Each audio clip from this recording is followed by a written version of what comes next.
उत्तर प्रदेश इन दिनों कोरोना के साथ साथ अपराध का भी दंश झेल रहा है। अपराध से इस राज्य का रिश्ता कोई नया नहीं है। अक्सर यूपी की सियासत में जो लोग विपक्ष में होते हैं वो इसे अपराध प्रदेश की संज्ञा देते हैं। कुछ दिन पहले हुए कानपुर के बिकरू कांड में पुलिस कर्मियों पर हमले ने बता दिया था कि क्यों राजनीतिक तौर पर सबसे समृद्ध इस राज्य को अपराध प्रदेश कहा जाता है। हालात ये हैं कि इतने बड़े कांड के बावजूद अपहरण और हत्या के मामले लगातार सामने आ रहे हैं। मौजूदा घटनाओं ने बीजेपी की सरकार को सवालों के घेरे में खड़ा कर दिया है। पिछले कुछ दिनों में हुए ये 5 आपराधिक घटनाएं बताती हैं कि राम मंदिर निर्माण के साथ साथ यूपी पुलिस को भी नए सिरे से गढ़ने की जरूरत है। विकास दुबे कानपुर वाला बिकरू हत्याकांड। 2 जुलाई को विकास दुबे नाम के कुख्यात अपराधी ने 8 पुलिस कर्मियों की हत्या कर दी थी। इस हत्याकांड में पुलिस असहाय नजर आई। विकास दुबे के गैंग के गुर्गों के एनकाउंटर के साथ 9 जुलाई को इस मामले में एक महत्वपूर्ण मोड़ आ गया। विकास दुबे को मध्य प्रदेश के उज्जैन से गिरफ्तार कर लिया गया, फिर उसे वापस लाने के दौरान फिल्मी अंदाज में एनकाउंटर कर दिया गया। इस घटना के बाद फिर यूपी पुलिस पर सवाल उठने लगे।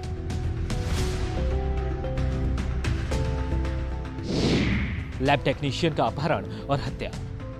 कानपुर में लैब टेक्नीशियन संजीत यादव का 1 महीने पहले अपहरण हुआ था।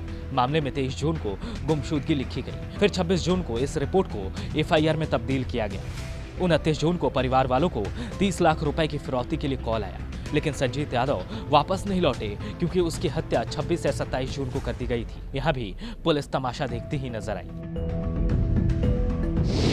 पत्रकार विक्रम जोशी की हत्या।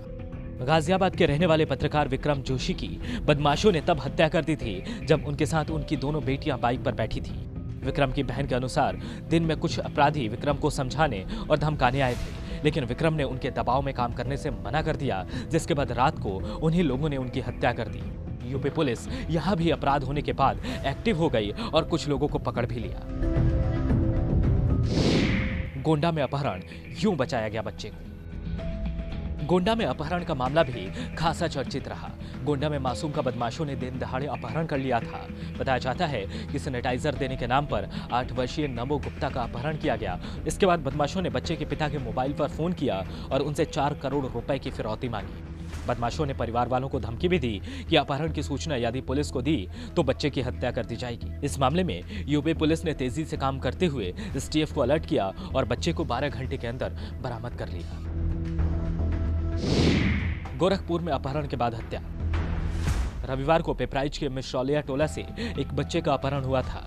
फिरौती में अपहरणकर्ता ने 1 करोड़ रुपए की मांग की थी। 27 जुलाई की शाम को गोरखपुर में किडनैप हुए बच्चे की मौत की खबर आई। पुलिस का कहना है कि बच्चे का शव पिपराइच थाना क्षेत्र की सीमा के नजदीक मिला है। हमने एक अभियुक्त को गिरफ्तार किया है और कई अन्य को शक के आधार पर हिरासत में लिया गया। समाजवादी पार्टी, कांग्रेस समेत बहुजन समाज पार्टी ने इन घटनाओं को लेकर योगी सरकार पर हमला बोला है। अखिलेश यादव ने ट्वीट किया, गोरखपुर से अपहृत बच्चे की हत्या का समाचार बेहद शर्मनाक और दुखद है। शोकाकुल परिवार के प्रति गहरी संवेदना। लगातार अपहरण और हत्याओं के बावजूद भी भारतीय जनता पार्टी की सरकार का निर्लज मौन और निष्क्रियता प्रश्न चिन्ह के घेरे में है। कांग्रेस महासचिव प्रियंका गांधी ट्वीट कर लिखती हैं, क्या यूपी के मुखिया ने खबरें देखना छोड़ दिया है? क्या गृह विभाग में बैठे लोगों के सामने ये खबरें नहीं जाती हैं? यूपी में हर दिन गुंडा राज के नए रिकॉर्ड बन रहे हैं। सीएम के गृह क्षेत्र में अपहरण की घटना घटी है। कासगंज में हत्याकांड, लेकिन दिखावे के लिए कुछ ट्रांसफर के अलावा और कुछ होता ही नहीं। जंगल राज बढ़ता जा रहा है। कम बोलने वाली मायावती को भी गोरखपुर की इस घटना ने झकझोरा है। मायावती ने भी योगी सरकार पर निशाना साधा है। गोरखपुर की घटना के बाद 5 आरोपियों को गिरफ्तार कर लिया गया है। बताया जा रहा है कि यूपी पुलिस एनएसए लगाने की तैयारी कर रही है।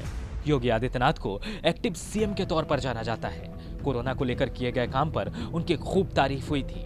उनकी छवि एक सख्त प्रशासक की है, लेकिन फिलहाल यूपी पुलिस की कार्यशैली और प्रदेश में हो रहे अपराधों को देखकर लगता है कि अयोध्या ही नहीं पूरे उत्तर प्रदेश को एक नए निर्माण की जरूरत है।